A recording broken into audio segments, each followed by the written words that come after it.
नमस्कार दोस्तों, मैं अभिषेक तिवारी आपका बहुत बहुत स्वागत करता हूं हमारे YouTube चैनल लक्ष्य बी इनविजिबल पर। जैसा कि लास्ट क्लास में आप सभी लोगों ने पढ़ा था कि ब्रह्मपुत्र रिवर सिस्टम के बारे में चर्चा कर ली थी। उससे पहले भी Ganga river system, Yamuna river system, Indus river system, इसके बारे में भी चर्चा कर ली गई थी। ठीक है, आज हम दोस्तों पढ़ने जा रहे हैं इनलैंड ड्रेनेज पैटर्न या कह सकते हो कि इनलैंड रिवर सिस्टम के बारे में। ठीक है, जो भाग है प्रायद्वीपीय नदियों का, लेकिन उससे प्रायद्वीपीय नदियाँ जो हैं वो अरब सागर में कुछ गिरती हैं, कुछ गिरती हैं बंगाल की खाड़ी में। लेकिन उससे भी पहले हम बात कर लेंगे इनलैंड रिवर या अंतः प्रवाही नदियों के बारे में कि यह नदियों का ओरिजिन कहाँ से होता है, कहाँ जाती हैं, कैसे इनको नाम दिया जाता है, इसके बारे में भी हम चर्चा कर लेंगे। तो यह जो नदियाँ होती हैं इनलैंड रिवर, ठीक है, इनका जो पैटर्न होता है चलने का वो होता है, ये लोलैंड हो गई आपकी, ठीक है, और ये आपकी हो गई हाईलैंड। ठीक है, हाईलैंड। ठीक है, अब ये चलती हैं उच्च भूमि यानी हाईलैंड से लोलैंड की तरफ। ठीक है, इसमें कोई नई बात नहीं है। ठीक है, इतना तो आपको समझ में आ गया, क्लियर है। अभी मैं बता रहा हूँ होता क्या है। ऐसे पहाड़ी है, चोटी है, ठीक है, ये ऊपर का जो भाग हो गया ये हाईलैंड है या उच्च भूमि है। ठीक है, अब नदी कैसे चल रही है, एक नदी ऐसे जा रही है, एक नदी ऐसे जा रही है, एक नदी ऐसे जा रही है, यानी हाईलैंड से लोलैंड की तरफ इनका जो प्रवाह है वो हो रहा है। ठीक है, क्लियर। अब इधर देखो, इसको अगर हम ऊपर से देखेंगे या हेलीकॉप्टर से देखेंगे, ठीक है, ये हमारी पहाड़ी है। ऊपर से देखने पर हमें दोस्तों ऐसे दिखाई पड़ता है, एक नदी इधर निकल रही है, एक नदी ऐसे जा रही है, एक नदी ऐसे, ये आपकी घाटी हो गई और ये आपका हो गया तटीय भाग। एक बार मैं चेक कर लेता हूँ आपको दिखाई पड़ रहा है या नहीं। ठीक है, ऑल क्लियर। अब बात करेंगे कि एक नदी जब निकलती है तो वो अपना मुहाना कहाँ कहाँ बनाती है। ठीक है, समझना ज़रा, यहाँ पर बहुत इंपॉर्टेंट पॉइंट है। एक नदी अपना एंड पॉइंट या मुहाना कहाँ कहाँ पर बनाती है, रिवर में। अगर छोटी नदी है तो जाकर मुख्य नदी में मिलेगी। ठीक है, इसलिए मैंने यहाँ पर रिवर लिख दिया। रिवर के बाद ओशियन, ओशियन के बाद अगर बात करें तो आपकी लेक। ठीक है, लेकिन इनलैंड रिवर के साथ क्या होता है दोस्तों, इनलैंड रिवर जो है अपना मुहाना ना तो मुख्य नदी में बनाती है और ना ही जाकर यह सागर में मिलती है और ना यह किसी झील में जाकर मिलती है। ठीक है, तो अब ये जाती कहाँ है इसके बारे में हम समझेंगे। ठीक है, इतनी बात आपको क्लियर हुई। जो इनलैंड रिवर होगी या अंतः प्रवाही नदी होंगी, ठीक है, वो जाकर अपना मुहाना ना तो किसी मुख्य नदी में मिलाएंगी, ठीक है, ना ही ओशियन में जाकर मिलेंगी और ना ही किसी झील में जाकर मिलेंगी। ठीक है, आई होप इतनी बात आपको क्लियर हुई होगी। अब यह नदी जाती कहाँ है उसके बारे में बात कर लेते हैं। ठीक है, या इन नदियों को कैसे कहते हैं कि यह इनलैंड रिवर है। तो यह नदियाँ, ठीक है, इन नदियों का जो जल होता है वो जाकर समुद्र, नदी या झील में जाकर नहीं मिल पाता इन नदियों को, इसलिए इनलैंड रिवर या अंतः प्रवाही नदियां कहा जाता है। ठीक है, अब होता क्या है इनका जल, इनका जो जल होता है या तो वहाँ की जो भूमि है वह इतनी सूखी है जो इनका जल सोख लेती है नीचे, या कह सकते हो वहाँ का जो टेम्परेचर है वो इतना गर्म है, ठीक है, जो इनका जो जल होता है वो वाष्पीकरण करके ऊपर चला जाता है। ठीक है, इसका एक और कारण भी हो सकता है कि इनको इतना जल पीछे से मिलता ही नहीं जो यह नदी मुख्य नदी या सागर या कह सकते हो कि झील में पहुँच पाए। ठीक है, इतनी बात आप सभी को क्लियर हुई कि इनलैंड रिवर कहते किसको हैं। अब ये भारत में क्या कहाँ पर हैं इसका एग्जाम्पल देखेंगे, भारत के साथ साथ ये भी समझ लेंगे कि और कौन कौन सी जगह पर ऐसी रिवर पाई जाती हैं। ठीक है, तो मैं यहाँ पर फटाफट साफ कर रहा हूँ इसको। आई होप इतनी बात क्लियर हुई होगी। तो फॉर एग्जाम्पल के लिए मैं आपको बता रहा हूँ कि ऐसा पैटर्न कहाँ पर होता है, तो समझना ज़रा।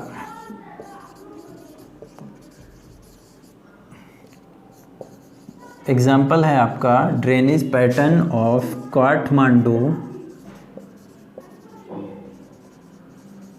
काठमांडू वैली, ठीक है, ऐसी जो नदियां होंगी वो काठमांडू वैली में पाई जाएंगी, ठीक है।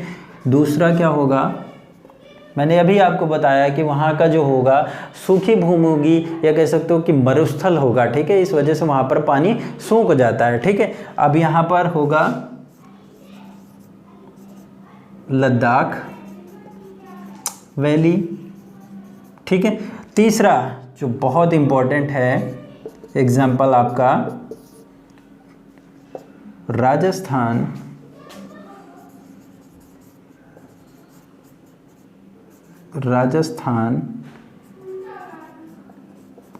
कच्छ का जो एरिया है वहाँ पर ऐसी नदियाँ पाई जाती हैं, ठीक है। अब देखना कौन कौन सी नदियाँ होती हैं, उनके नाम यहाँ पर लिख रहा हूँ मैं, इधर देख लेना, ठीक है। आपकी हो गई बनस,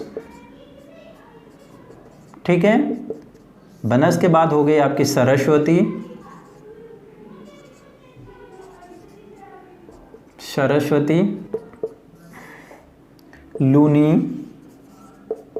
लूनी के बाद आपका हो गया फोर्थ में आपका हो गया घग्गर, ठीक है। ये 4 नदियां हैं जो इनलैंड रिवर कहलाती हैं, ठीक है। अब इनके बारे में हम मैप पर थोड़ी सी चर्चा करेंगे, मैं यहाँ पर साफ कर रहा हूँ इसको, ठीक है। अब मैप फटाफट बना लेते हैं और आपको आइडिया लग गया होगा कि आज मैं कौन से एरिया की बात करने जा रहा हूँ, ठीक है। तो आज हम बात करेंगे गुजरात और राजस्थान की, ठीक है। तो फटाफट मैप ड्रॉ कर लेते हैं।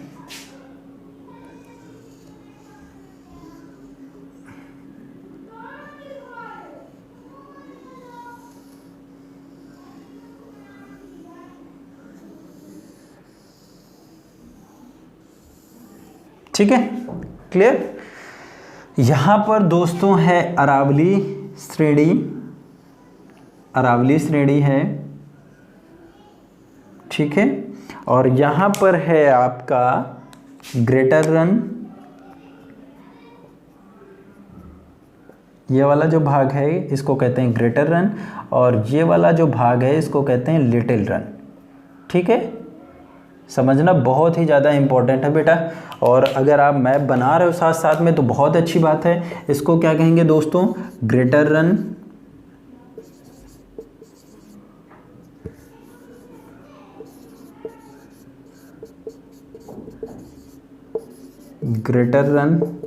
ठीक है। और इसको कहेंगे बेटा लिटिल रन,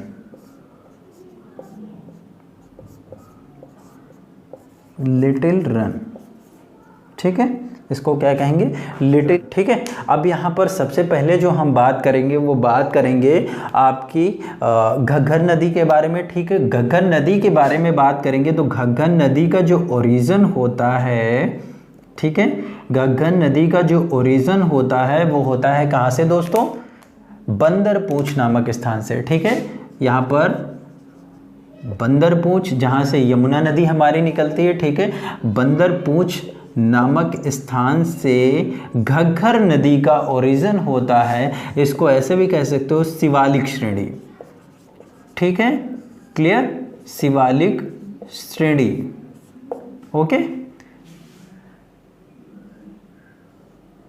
शिवालिक श्रेणी या बंदरपूंछ, कौन सी नदी का ओरिजिन हो रहा है, घग्गर, ठीक है। घग्गर नदी का उद्गम हो रहा है बंदरपूंछ या शिवालिक श्रेणी से, और जो इसका एंड पॉइंट है या मुहाना है वो क्या है, उत्तरी राजस्थान, ठीक है। और इस नदी को भी पीछे से इतना पानी नहीं मिलता है जो या किसी मुख्य नदी में पहुंच सके या कह सकते हो सागर तक पहुंच सके, ठीक है। इसके रास्ते में इतना मरुस्थल पड़ता है, ठीक है, कि वहां पर पानी सोख लिया जाता है या सूख जाता है, ठीक है।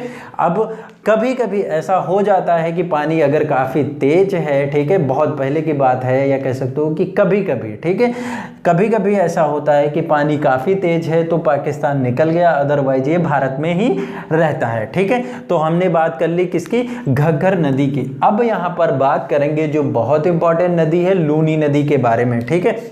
लूनी नदी का जो ओरिजिन होता है वो होता है बेटा अरावली रेंज से, और अरावली रेंज या कह सकते हो पहाड़ी की बात करें तो नाग पहाड़ी, ठीक है। और नाग पहाड़ी से ये निकलकर अजमेर होते हुए आकर ग्रेटर रन में अपना मुहाना बनाती है। कौन सी नदी? लूनी नदी, ठीक है। लूनी नदी कहाँ से निकल रही है, इधर समझ लेना, ठीक है। निकल कहाँ से रही है? अरावली, अरावली श्रेणी से, अरावली श्रेणी से, और पहाड़ी की बात करें तो नाग पहाड़ी, ठीक है। मुहाना कहाँ बना रही है? आपका ग्रेटर रन वाला जो पार्ट है वहाँ पर मुहाना बना रही है, ठीक है। अब बात करेंगे छोटी छोटी कुछ नदियाँ आकर मिलती हैं, और जैसे आपकी सरस्वती नदी हो गई और आपकी बनास नदी हो गई, ठीक है। बनास नदी बेटा एक नदी थी जो चंबल से जाकर मिलती है, ठीक है। चंबल की सहायक नदी थी, लेकिन उस नदी के बारे में यहाँ पर हम चर्चा नहीं कर रहे हैं। ये दूसरी नदी है, ठीक है, जिसको नाम दिया गया है बनास। बनास नदी आकर अपना मुहाना कहाँ पर बनाती है? लिटिल रन में, या कह सकते हो कि लिटिल रन में आने के बाद विलुप्त हो जाती है, ठीक है। अब यहाँ पर एक और नदी आ रही है, और उस नदी को हम क्या कहेंगे? यहाँ पर मैं लिख रहा हूँ, उस नदी को बेटा कहेंगे सरस्वती, सरस्वती रिवर, ठीक है। सरस्वती रिवर भी आकर अपना जो मुहाना है वो लिटिल रन में ही बनाती है, या कह सकते हो कि लिटिल रन में आने के बाद यह विलुप्त हो जाती है, ठीक है। सरस्वती, घग्गर नदी को प्राचीन समय में सरस्वती नदी कहा जाता था, लेकिन यहाँ पर जो सरस्वती नदी निकल रही है वो दूसरी नदी है। यहाँ के जो स्थानीय लोग हैं उन्होंने इसका नाम दिया है सरस्वती रिवर, ठीक है। आई होप इतनी बात आप सभी को क्लियर हुई होगी। एक बार मैं फटाफट रिकैप कर देता हूं, और इससे जो क्वेश्चन बनने वाले होंगे उसको मैं पीडीएफ जो होगी वो अपने टेलीग्राम चैनल पे अपलोड कर दूंगा, ठीक है। लिंक आपको डिस्क्रिप्शन में मिल जाएगा, वहां से आप कर सकते हो, ठीक है। चलो फटाफट रिकैप कर लेते हैं, रिकैप करते हैं इनलैंड रिवर के बारे में। सबसे पहले बात करेंगे घग्गर नदी की, ठीक है। ओरिजिन कहाँ से हो रहा है? बंदरपूछ शिवालिक श्रेणी से हो रहा है, आने के बाद उत्तरी गुजरात में आकर विलुप्त हो जाती है, ठीक है। अब बात करेंगे लूनी नदी की। लूनी नदी का जो ओरिजिन हो रहा है ये अरावली रेंज है, मैं यहाँ पर लिख रहा हूँ अरावली श्रेणी, अरावली श्रेणी, ठीक है, या नाग पहाड़ियों से निकलती है और आकर ग्रेटर रन में अपना मुहाना, या कह सकते हो कि विलुप्त होती है, ठीक है। लूनी नदी के बारे में बात कर ली। अजमेर जो सिटी है इसी नदी के किनारे स्थित है। अब बात करेंगे बनास नदी। बनास नदी आती है और आकर लिटिल रन में विलुप्त हो जाती है, ठीक है। एक और नदी है सरस्वती नदी, ठीक है, वो भी आकर लिटिल रन में विलुप्त हो जाती है। तो इन 4 नदियों के बारे में हमने यहाँ चर्चा की। छोटा सा टॉपिक है, ठीक है। इनलैंड रिवर मैंने सेपरेट टॉपिक बनाने की कोशिश की थी। अगर मैं चाहता तो प्रायद्वीपीय नदियों के साथ भी इसको खत्म कर सकता था, लेकिन वहां पर समझने में आपको थोड़ा सा प्रॉब्लम होती है, ठीक है। तो ये बहुत ही शानदार टॉपिक है, बहुत ज्यादा क्वेश्चन यहां से भी बनने वाले हैं, ठीक है। अब बात करेंगे जो बहुत इंपॉर्टेंट है, गुजरात के बारे में थोड़ी सी अलग से चर्चा कर लेते हैं। गुजरात में ही है नाग हिल्स, ठीक है। अगर आपने 10 या 15 दिन से रेगुलर सुजीत सर की करंट अफेयर्स की क्लास सफलता क्लासेस पर देख रहे हैं तो उन्होंने इसके बारे में बहुत ज़्यादा चर्चा की है, गिर नेशनल पार्क के बारे में, ठीक है। बहुत इंपॉर्टेंट है, इस वजह से मुझे लग रहा है कि यहाँ पर डिस्कस करना चाहिए, ठीक है। गिर हिल्स कहाँ पर हैं? गुजरात में हैं, ठीक है। कहाँ है? गुजरात में है। यहीं पर गिर नेशनल पार्क भी है, ठीक है। ये फेमस किस लिए है इसके बारे में चर्चा कर लेते हैं। तो दोस्तों ये फेमस है एशियाटिक लॉयन के लिए, एशियाटिक लॉयन के लिए, ठीक है। कह सकते हो कि बब्बर शेर के लिए प्रसिद्ध है। भारत का एकमात्र ऐसा पार्क है जहां पर बब्बर शेर पाए जाते हैं, ठीक है। अब यहाँ पर बहुत ही इंपॉर्टेंट बात है, बात कर लेते हैं लिटिल रन के बारे में। यहाँ पर पाया जाता है नेशनल वाइल्ड एश सेंचुरी, ठीक है। ये भी बहुत इंपॉर्टेंट है, ये बात आप नोट कर लेना कहीं ना कहीं, ठीक है। मैप बनाकर करोगे तो बहुत ज़्यादा आपको आसानी होगी, ठीक है। अब गुजरात के बारे में और चर्चा कर लेते हैं। गुजरात में भी एक और फेमस चीज़ है जिसको कहते हैं नल सरोवर। मैं यहाँ पर लिख रहा हूँ बेटा, यहाँ पर देखना दोस्तों, ठीक है। नल सरोवर बर्ड सेंचुरी,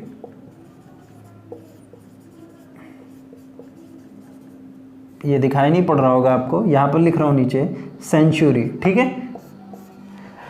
नल सरोवर बर्ड सेंचुरी जो है वो सारे स्क्रीन के लिए बहुत ज़्यादा फेमस है, ठीक है। यहाँ से इन्वायरमेंट के जो क्वेश्चन हैं बहुत ज़्यादा बनते हैं, तो इस वजह से ये बहुत ही इम्पॉर्टेंट है, ठीक है। अब आपका आज का जो क्वेश्चन है ये कह सकते हो कि होमवर्क है, और भी चीज़ें हैं गुजरात के बारे में, ठीक है। ऐसा नहीं है कि गुजरात में बस इतना ही है इम्पॉर्टेंट, और भी बहुत सारी चीज़ें हैं, लेकिन इम्पॉर्टेंट जो यहाँ पर अभी है उसके बारे में हमने यहाँ पर चर्चा कर ली। आज का जो क्वेश्चन है आपका उसको अच्छे से सुनना, बहुत ही आसान सा क्वेश्चन है। आप लोग कमेंट में तो करते नहीं आंसर, लेकिन फिर भी मैं क्वेश्चन आपसे पूछ रहा हूं। आई होप आप सभी लोग कमेंट बॉक्स में आंसर करें। क्वेश्चन सुनना जरा, गुजरात के मुख्यमंत्री कौन है, राज्यपाल कौन है? इससे आसान क्वेश्चन हो ही नहीं सकता, ठीक है। गुजरात के मुख्यमंत्री कौन है और राज्यपाल कौन है, इसका आपको आंसर कमेंट बॉक्स में करना है। अगर आपको क्लास पसंद आ रही है, सेशन अच्छे लग रहे हैं, ठीक है, तो फटाफट आप लोग लाइक शेयर और कमेंट करो अच्छे से, ठीक है। Thank you.